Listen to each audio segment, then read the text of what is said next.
Last one. Having a good time? I love this last presentation because this one is going to tie right into it. The last one talked about how you organize things. Today I'm going to talk about how you actually build your flow and how you measure it so that you can figure out whether you're executing the right way. Everything that I've heard of in this conference seems to anchor around this. We're a little bit comfortably numb. I'm going to challenge you today to not be that.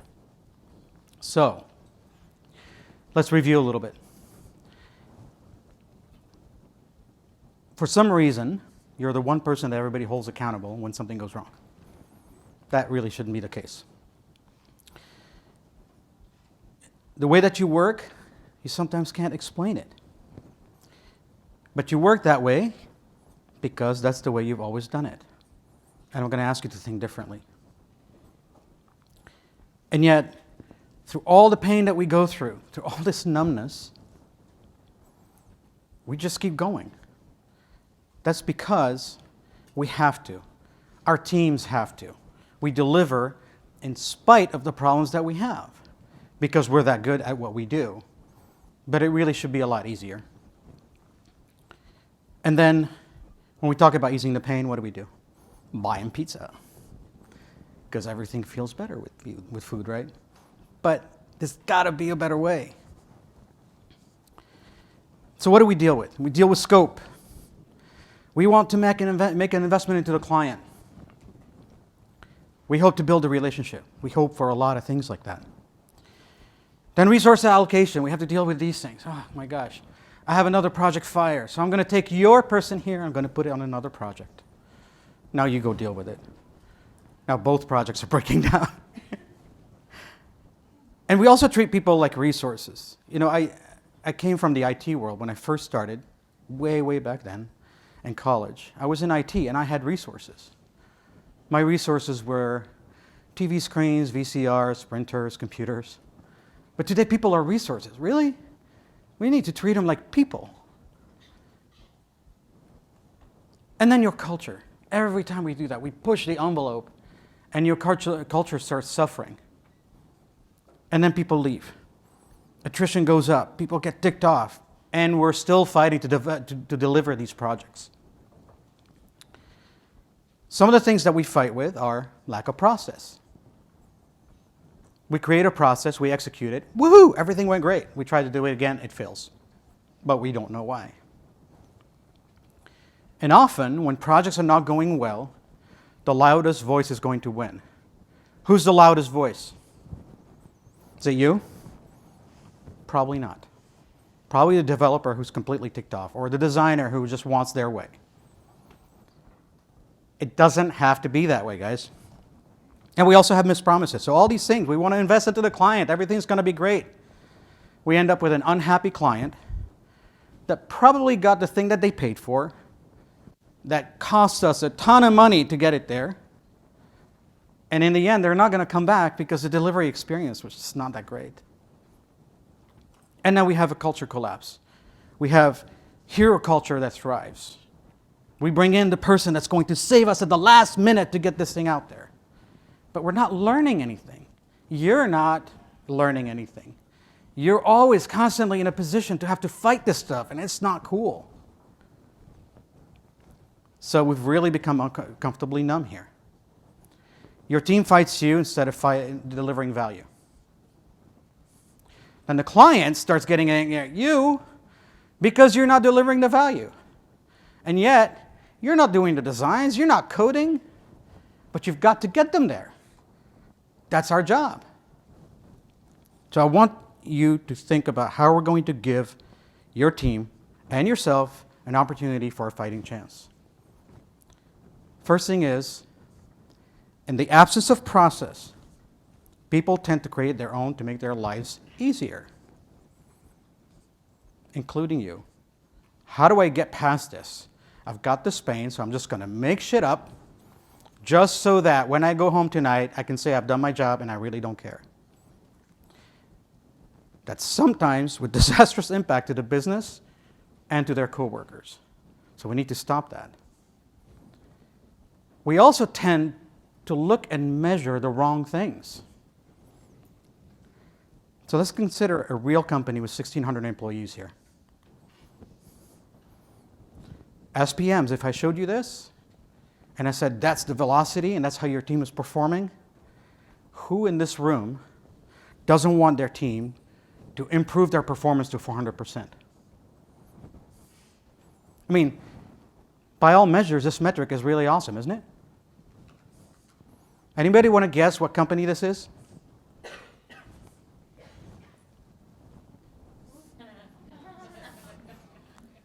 Oops.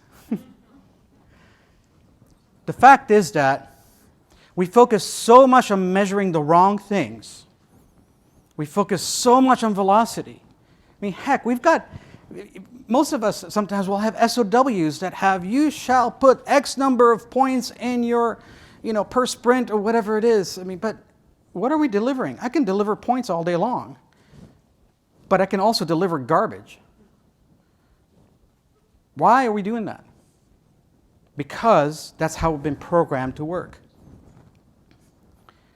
Here's an interesting metric. 66% average cost overrun on a project. Now, if you're working on a small project, let's say $100,000 project, okay, you have to go back to the client, ask for 60K. Might be possible. You're working on a $1 million project, you're asking them for $600,000+ more to finish this project. Who can drop that money? More than $500,000 more? Doesn't make any sense. But it happens. If you look at your metrics on the projects that have suffered for you, I bet you will be at least at that number, if not higher. I know it's certainly happened to us. Here's another metric. 17% of projects are so bad they threaten the existence of the company or the office. If you only have 5 projects in your office, that's probably 1 or 2 you're going to knock out. Just imagine the impact that that's going to have on your teams. Now, this next slide is something that popped up in my Slack feed from the office yesterday, and I struggled on whether I want to show that or not. And I said, I am, because I think there's a really good message behind this that we need to think about as PMs. By 2030, Gartner said 80% of the world's project management discipline will be eliminated as artificial intelligence takes over on traditional PM functions, such as data collection, tracking, and reporting. I'm sorry, is this what we really do? Is that all we really do? You know what, as far as I'm concerned, let him take that. Let the AI take that. I got better shit to do than this garbage.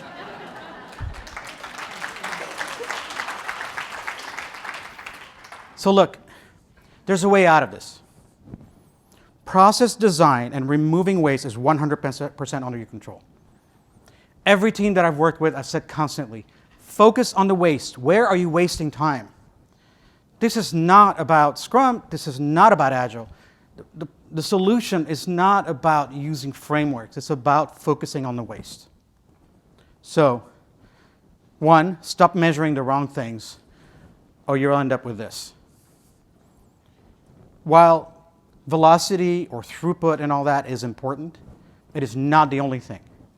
While you could take that and put it together with your finances, it still might not give you the right answer. Because the point is to deliver value to the client.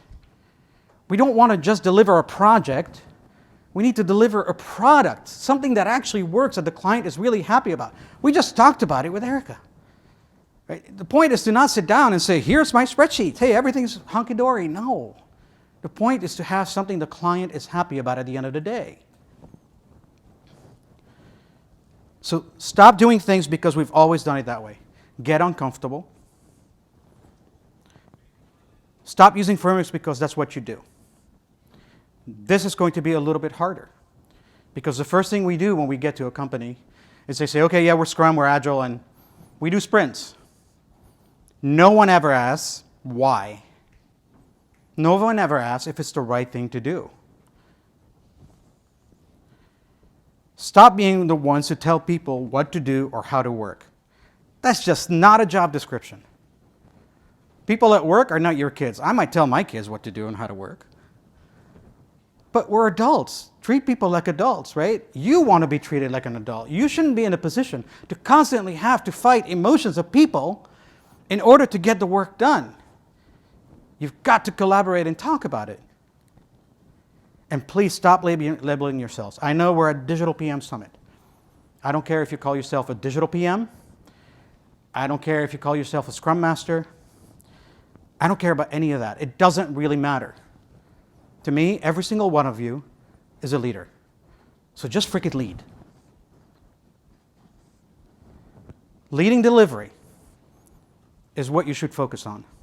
Because how we deliver is the most important factor in the success of what we deliver. Think about that in a minute. You could have the best website design ever. And if your client hated working with you, you'll never see that client again. What's the point? What did you win? If you made the client suffer through things, not intentionally, none of us are going to sit here and I'm going to screw around with this client. If we make the client suffer through things, they're going to push back on us as we try to get things done. So how do we make our lives easier? So let's talk about the basic facts. Best practice, I believe, is what kills us often. We use a best practice because that's what we know, that's what's out there.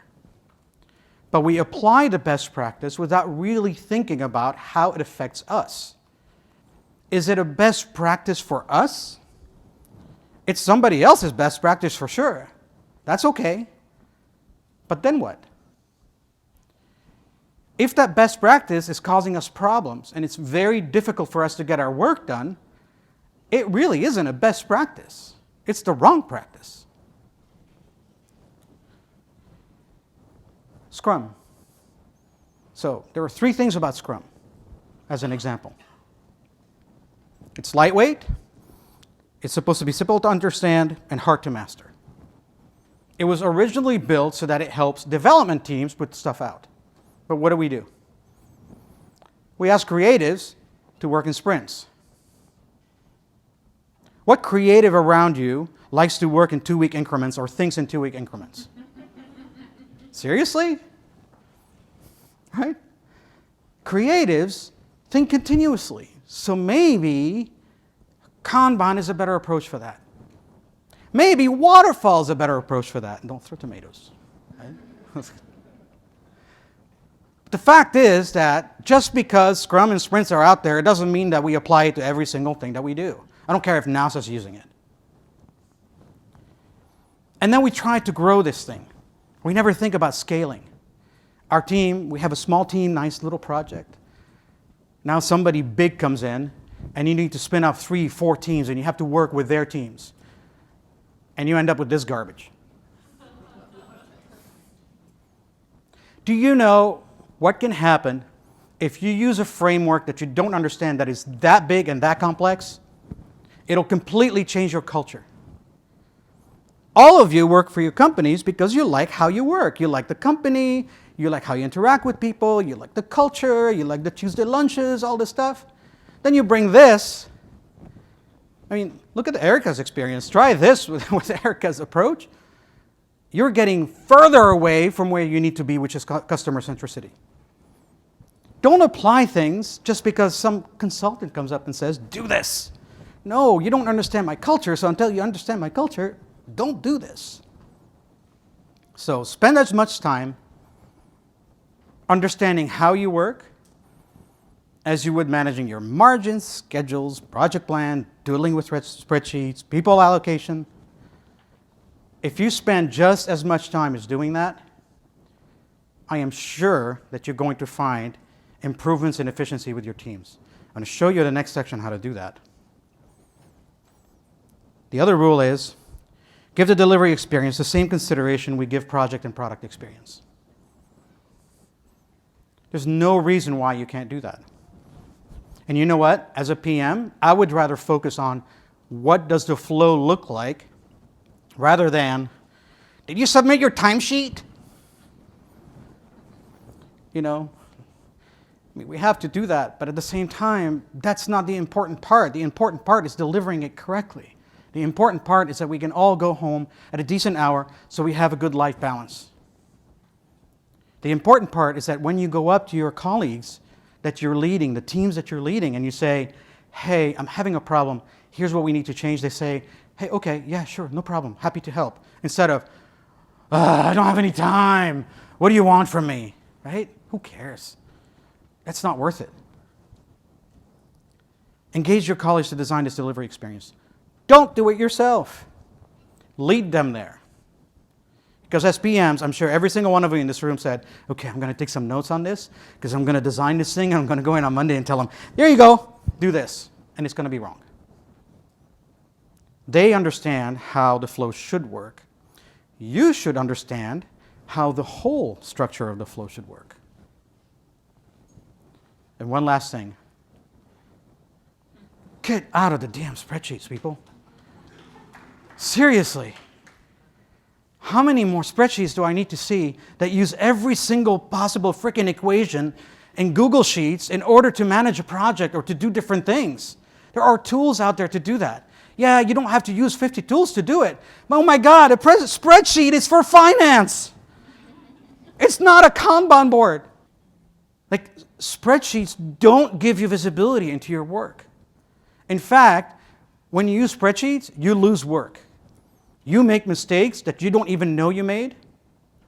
There are product managers that I work with, and I give them a hard time because they get things out of Linkit, which is what we use, or Jira, or whatever.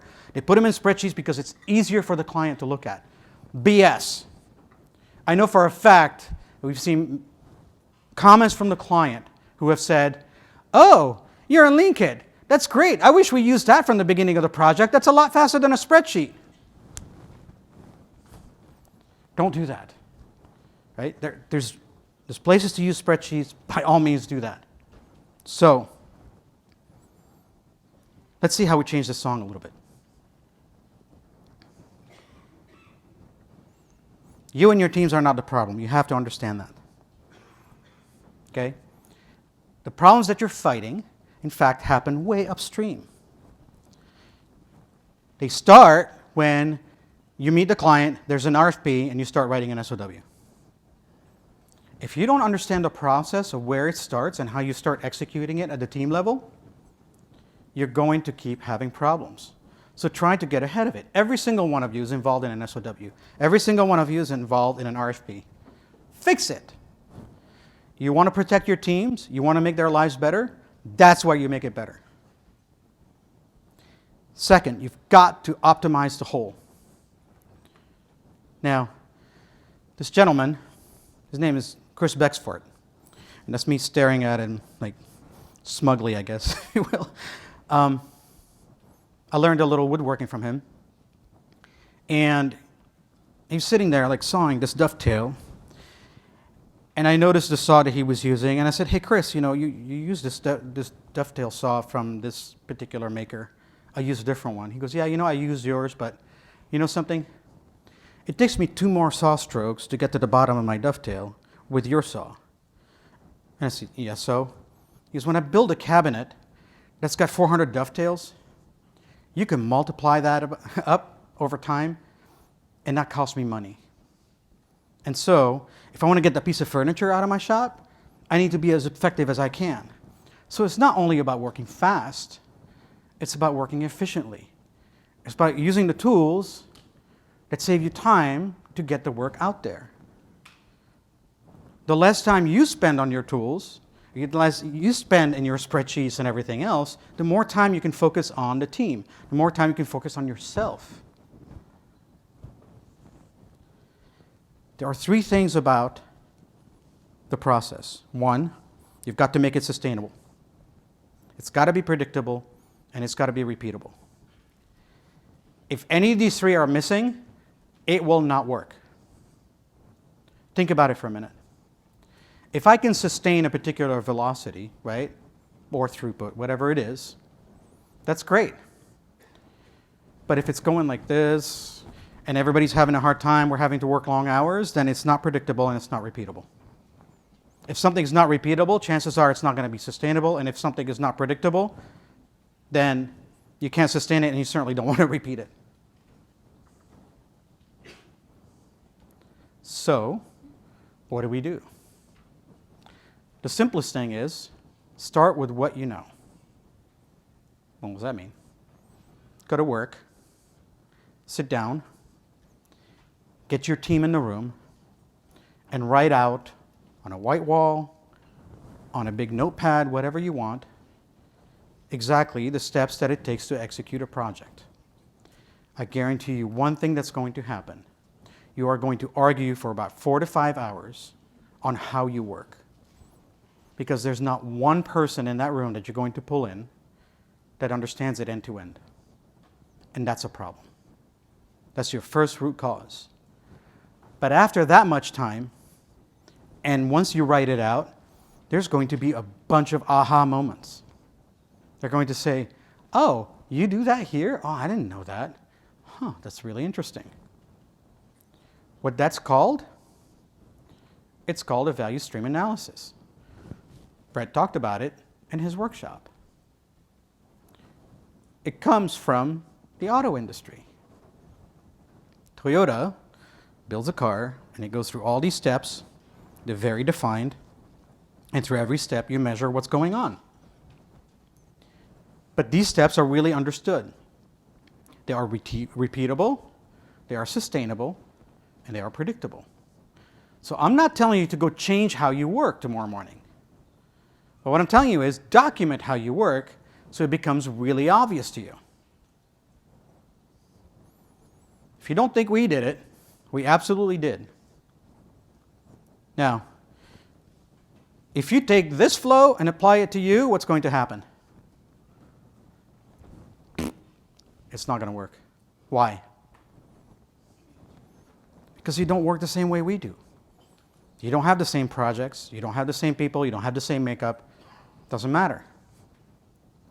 But you've got to think about every step, because as I'll show you in a little bit, you will be able to measure the flow, you will be able to measure what's happening at every step so that you can understand where your waste is. So we go through features, grooming, prioritizing. We do something called a desk check. Desk check is when a developer or creative person finishes the work that they're working on so that the team can come and look over their shoulder and say, yep, that looks good, this is cool.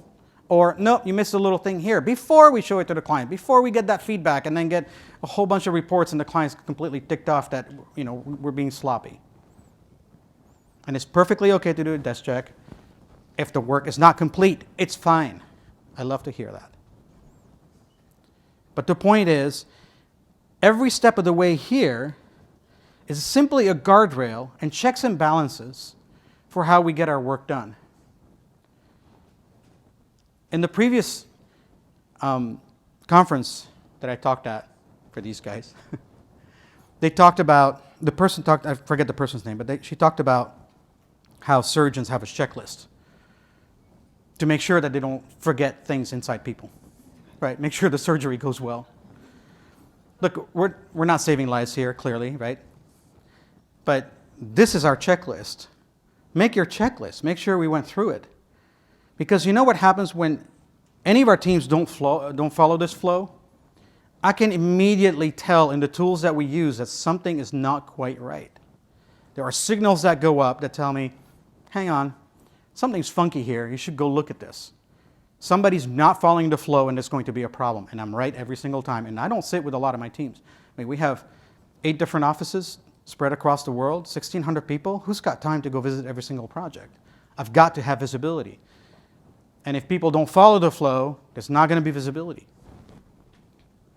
So write your process down, make it predictable, repeatable, sustainable. Now, you can't do this just once. You've got to measure it, you've got to learn, and you've got to change it. That is what Agile means. I hear the word Agile bandied about, and it's become weaponized. We blame why we can't work correctly because of Agile. Or we blame how we work a certain way because we're Agile. No, we're not. Agile is about measuring and learning and iterating and getting better over time in small steps. It has nothing to do with whether it's Scrum or Kanban or anything else. I mean, if you look at the flavors of Agiles, I don't know, there's like 15, 20, 30 of them out there. Who cares? But if you measure, you learn, and you change, these are the three basic principles of what's going to help you evolve. The other thing is you've got to increase your feedback loop. That means that you get comments back and people looking at the work much more quickly. Whether it's your client, whether it's technology and creative sitting together, whether it's creative and content, whoever it is. You can't wait until you're done with the work to show it to people and then have to change it. You're wasting time. The example that Erica gave was great, which is, hey, can I come by and take a look at it? That's awesome. I would love to have that.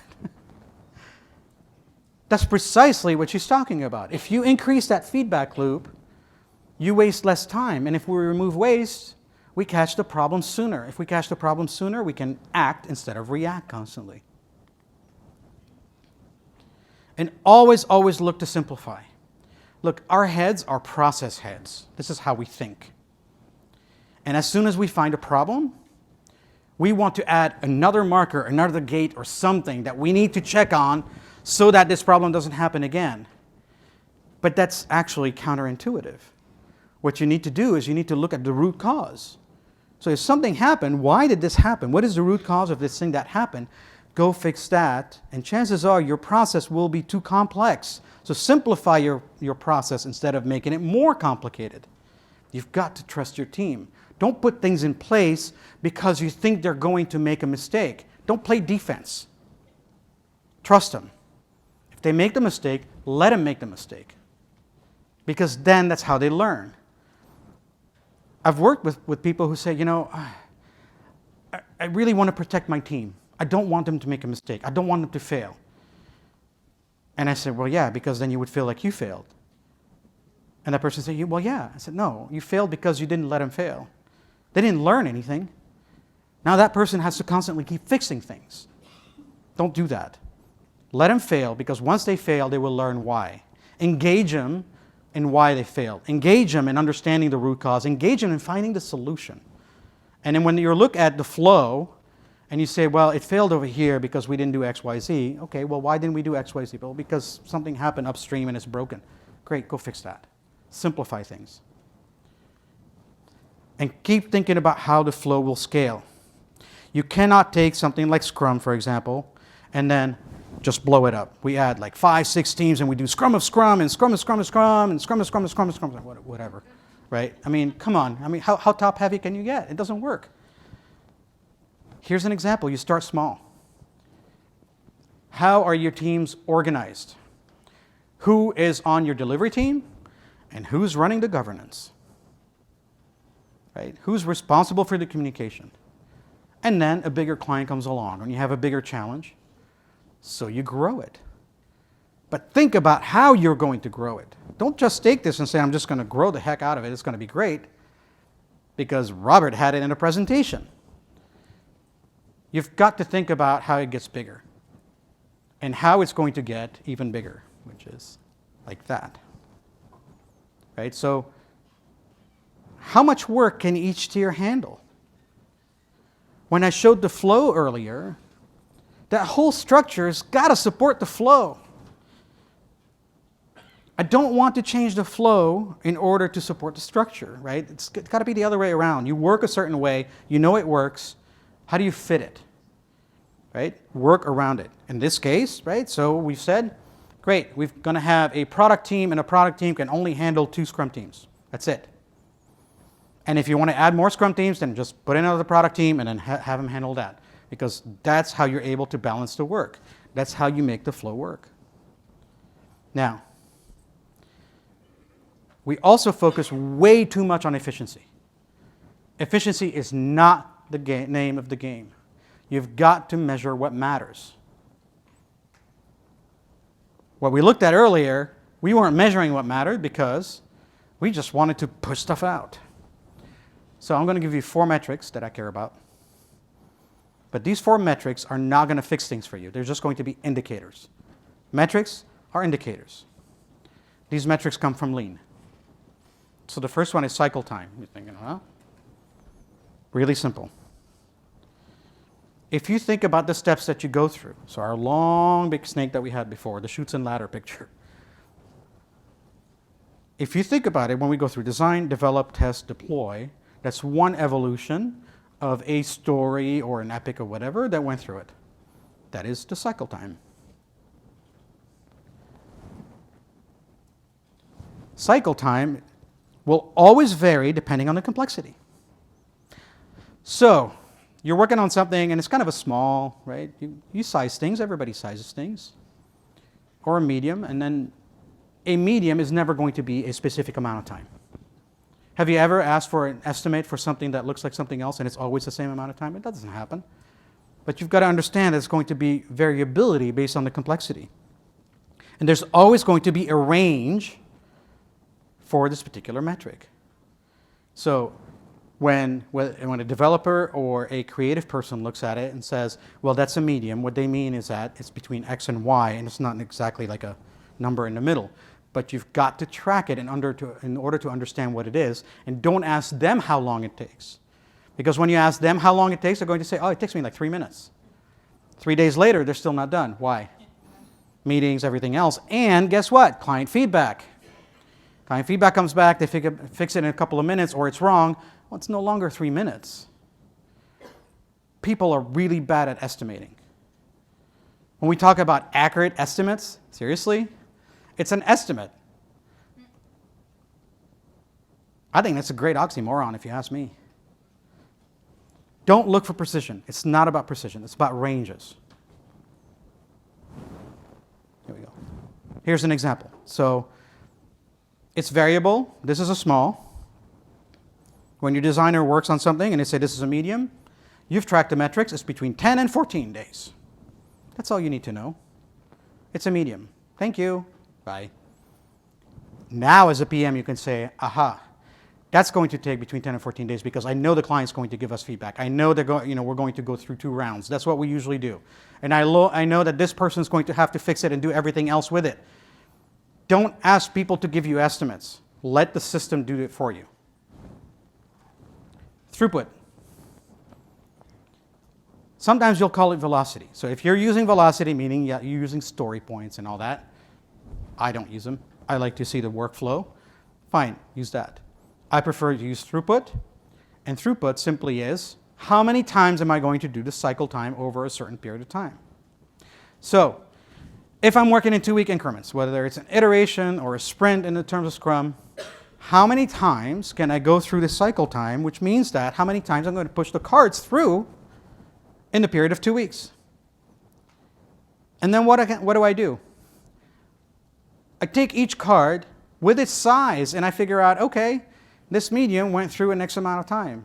This small went through an X amount of time. Do it from project to project. When you combine that data, it's a wonderful thing because I can go into projects today because I've gathered data from other projects and say, all right, let's estimate this project, break down this creative that we've shown the client just to get an idea, and stick the metrics to that and get a ballpark for where we're going to land before the project even starts, because I know how people work.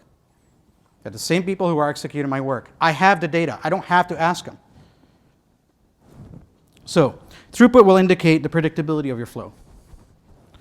If your throughput is going up and down, it's not predictable. Something's really wrong. There's always variance, but it should be low. What is the rule? It depends on your team. What is normal for them? Sometimes if they're doing like 10 cards a week or 20 cards every 2 weeks, 1 week they do 25, the other week they do 18. Yeah, you might say, that's probably okay. There could be a reason for it. It's just an indicator. Don't measure a single person's throughput. That's crappy. Like, nobody's going to work at the same speed. You don't know how many meetings they got pulled in and all this stuff. That's not useful. It's not useful information at all. Team throughput. And certainly don't compare teams. Even if they have the same number of people on it, skill set's different, the work is different, their breaks are different, their vacation time's different. Don't do that. Just measure the team and look at how you can plan around that team. to feed them the work. Now, how do you know if your throughput is busted and something is wrong? So that's where you look at process cycle time and you guys are going, what? It's really easy. Essentially, process cycle time says that little block on that snake, or in this example, how long does this take? Design. Out of the whole thing, out of the whole cycle time, how long does this little piece take? If you understand that, then you're going to understand the variance. And if you see it jump up, then you're going to say, wait, why is the story taking a lot longer in here? There's a problem. Or if I worked on some kind of story and it gets to QA and now QA is thrashing around, guess what? I know in our case that somebody's not doing a desk check in development because now they've thrown the story over the wall. QA caught it and is finding all sorts of crap around it. Because I understand the cycle time, because I understand what the throughput is supposed to look like. So it's meant to tell you if there is a problem, if we're breaking the rules of the flow that we agreed to as a team. It'll tell you if the information is flowing through at the same rate based on the size of a story. And it'll indicate if there's a possible trouble. And then the last sign, which is the lead time, is essentially from the moment we take the story, we say, hey, I want this, to the moment it's done, that's your lead time. I ordered the car, okay, this is when you're going to get it. So lead time doesn't mean it's bad for a longer lead time. Sometimes you want a longer lead time because if you have a short lead time, that means your team is working too fast and the client can't digest the information. It will tell you customers also how long it will take to expect their work to be done. Some requests will never make it. And guess what? Take them out. We seem to store things in this backlog for some magic reason. We're like hoarders. I got to keep the story. But why? The client doesn't care. It's been there for 6 months. Are you really going to do it? Toss it out. Done. So let's look at why this is important. All this stuff that I just told you, we're just taking an example of a software delivery. If we start measuring at every step when we're producing work, which is the green, and when we're not, that means we are waiting between each step, then we start to understand our flow. So if you write out your flow, you start measuring it, you're going to find out, like in this example, that you may be spending more time waiting than you are producing work. It'll happen every single time. And that's the thing you need to focus on. You don't have to change your teams. You don't have to change how you work when you start. You just need to focus on where you're wasting time and where you can be more efficient. There are some cases where you can't slow it down. That's okay, but question it. So remember, good metrics is not equal a good product. And good metrics is also not equal a good project. Equals MySpace. Metrics are just an indicator. I want you to focus on defining delivery experience and not the framework. If you end up using Scrum because you understand that that's the right thing to do that. That's okay. I'm not saying there's anything wrong with frameworks. What I'm saying is we don't understand frameworks and we use them wrong. And then we blame them.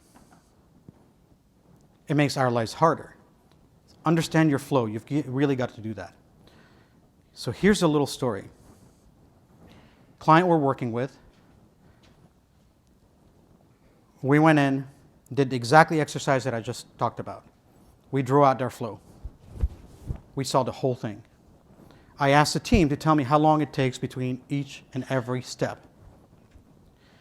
For one story, when we started, to go from the moment they asked for it to the moment it got out, no, in fact, from the moment they started working on it to the moment it got out, there was 8 to 9 weeks of waste. That means that story at some point was waiting for 1 week, 2 weeks, 3 weeks. Imagine that, 8 to 9 weeks. When we broke it down, we discovered that one of the places where it was slowing down is because we had QA that was remote. It was offshore. That's okay, but guess what? It hits that feedback, We're not in the same time zone. Have to wait back. It comes back with more question. Give an answer. Not same time zone. Another 24 hours. It was literally 5 days before the thing was actually tested. So what's the solution?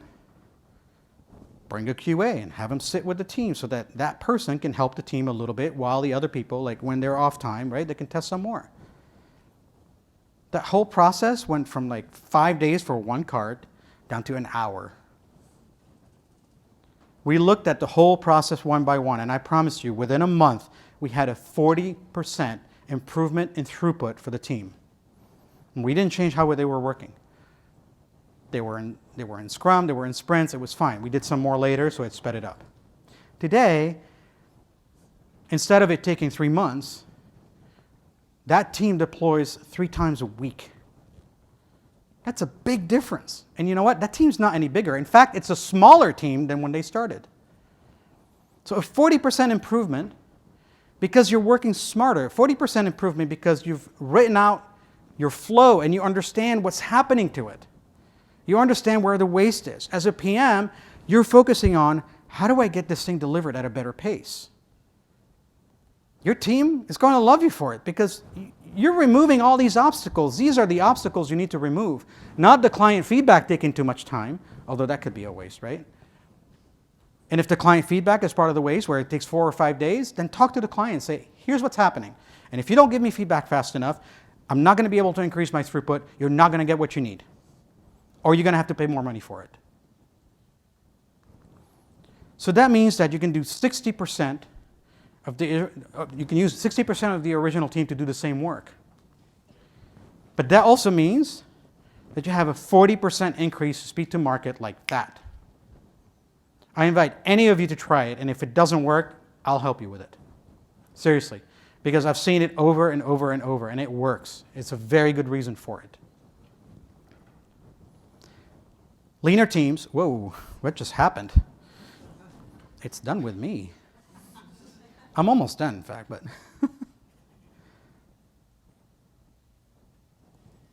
Apparently, the clicker doesn't want to click. All right, hang on. Kill this thing. Do it by hand. Thank you. Leaner teams lead to lower project costs and higher margin. Now I've got everybody's attention, right? I mean, you guys are asked to focus on that. Oh, we got to keep the margins. We got to keep going. You know, how do we do it better? That's how you do it better. Not by working harder, not by throwing 10 more people on the project. That does not help. You introduce more problems when you do that. A well-understood, repeatable lean process leads to happier teams and project outcomes. If you have a happier team, you're going to be happier. You're going to go home at night and feel so much better about yourselves. That's what it's all about. Happy team, happy client, happy PM. Right? I know that there's a saying that says happy wife, happy life. Right? That's the same thing. As long as the team is happy and the client's happy, you guys are going to be happy. That's what's important. I have one warning. Too much process is going to kill your creativity. Keep it simple, especially around creative people. Tech folks, they're used to it. Tech folks, you give them Scrum, they're like, yeah, okay, I could do this. Boom, done. Creatives, you start layering things on, boy, you're going to piss them off, right? Don't ask them to break things down into tiny chunks. That doesn't work. Ask them how they like to work, and ask them how they can help you measure these things. So, it's time to get uncomfortable. Don't let delivery be done to you guys. You've got to lead that. Stop thinking of yourself as somebody who's just, like, sit in a meeting, open up a laptop and take notes. I mean, gosh, I've got a client who's amazing. The gentleman loves to sit down, and first thing he does in a meeting, even if we have other people around, opens the laptop, starts working on it. No, man, just close it. Like, listen to the room, listen to what's happening. Let somebody else take notes. Get out of your comfort zone and fix things the way that it's going to help your team and it's going to help you by figuring out your flow. And that's it.